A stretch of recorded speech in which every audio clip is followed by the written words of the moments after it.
first one we've already talked about, and you'll recall that a couple weeks ago, let's see, February 26th, we talked about it right afterwards. The U.S. Supreme Court heard oral arguments in the case of Ames versus the Ohio Department of Youth Services. And that's a case that's going to determine whether a plaintiff bringing what's called a reverse discrimination claim, and that would be somewhere where like a majority group employee, such as a white male, alleges race discrimination or sex discrimination. Whether in those cases there's a higher burden of proof than a plaintiff would have who's a member of a minority group. And I will tell you that the argument, the oral argument, it was an unusual one. I mentioned this before on the program, in that the justices, whether they've been appointed by a Republican president or a Democrat president, all kind of seem to agree that discrimination is discrimination. And it doesn't necessarily make a difference whether you're part of the majority group or part of the minority group.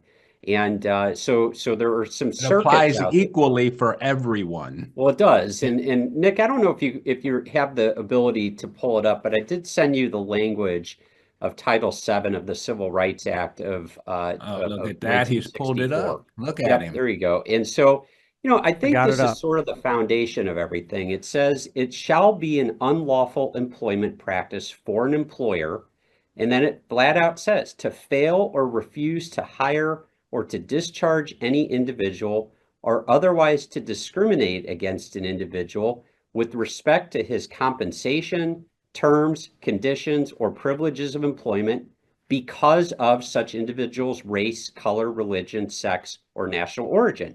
It does not call out in Title VII, the way the law exists today, it does not say that if you're white, you're not protected. It does not say that if you're a member of the Christian majority in the United States, that you're not protected. It does not say that if you're a man, you're not protected, or it does not say if you're an American, you're not protected. What it says is that you can't make employment decisions based on a person's protected characteristic. And so I think the Supreme Court, in my opinion, I think they are going to eliminate this whole idea of a reverse discrimination type of case and really stick with. So technically, like reverse discrimination doesn't exist. Right. And I think that's what the justices said during oral argument, is that discrimination is discrimination. Correct. Yeah. Yeah. So I mean, that is logical to a simple mind like mine. Yeah. So I think that these cases, these federal circuits that have a higher burden of proof for somebody outside the quote unquote protected class, I think that standard's probably going to go away, and it becomes discrimination is discrimination. Now, the hard part I have with this, and I'll say something that'll be maybe a little provocative here, is that all of a sudden I think we get to a point where when everyone is special, when everyone is protected, then no one is special any longer. And I do think that the intent of these laws originally was to protect people who had historically suffered discrimination because of their protected characteristics. And I'm not quite sure how to rationalize those two thoughts, that everyone, the way Title VII is drafted, everyone is protected. It's not just the people who are in those minority categories. Everyone is protected based on the plain language of Title VII. And again, I think that's where the Supreme Court is going. But what I can envision this leading to is that you're going to get companies who are being sued by, take, for example, their Black employees and their white employees, accusing the company of discriminating against them no matter what. Maybe for the very same situation, right? No matter which way the organization turns, right, they're going to get it wrong. In someone's eyes, they may get it wrong, and they may have to defend themselves, which is going to put even more pressure on organizations to demonstrate merit. Yes.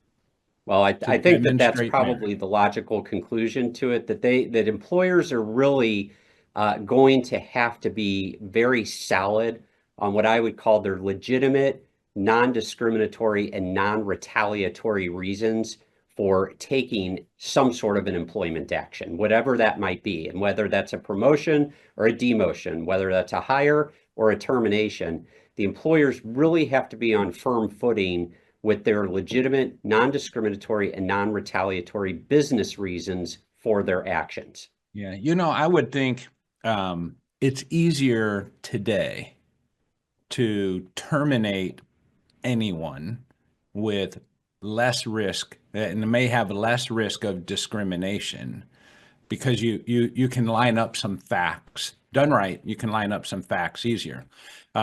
Termination usually isn't as subjective in my mind through my experiences. I mean, usually it's like there's a set of conditions that were obvious that resulted in termination, and usually to some level somewhat extreme because it's pushing you to the brink. But when it comes to promotion, when it comes to merit increase, this starts to get a little bit fuzzy at times for employers to not as clearly be able to identify the differentiators that lead to a promotion or higher pay, lesser pay, someone gets more, someone gets less. And that seems to be where maybe more risk may lie as we move forward than termination, because it's easier to frame the situation that resulted in termination. Yeah, I I don't think know. I would agree with you from the standpoint, Phil, that when there's a precipitating event that leads to a termination, or a Yes. discrete event that leads to the termination that's easily identifiable, I think I would agree with you. If you get to a termination, though, that's a sort of a cumulative result of a long period of poor performance, that's where I think some of that subjectivity comes in, and it may not be that different from those other merit increases, et cetera, or non-merit and no increases because of lack of merit. I think Right. that again, I think what employers really need to focus on is, again, that legitimate, non-discriminatory, non-retaliatory business reason for taking whatever action they're taking. And I think you're right. I think that merit is the safest approach for that. And that gets back to having good job descriptions, that gets back to doing evaluations, gets back to providing feedback, and it gets back to good documentation by the employer.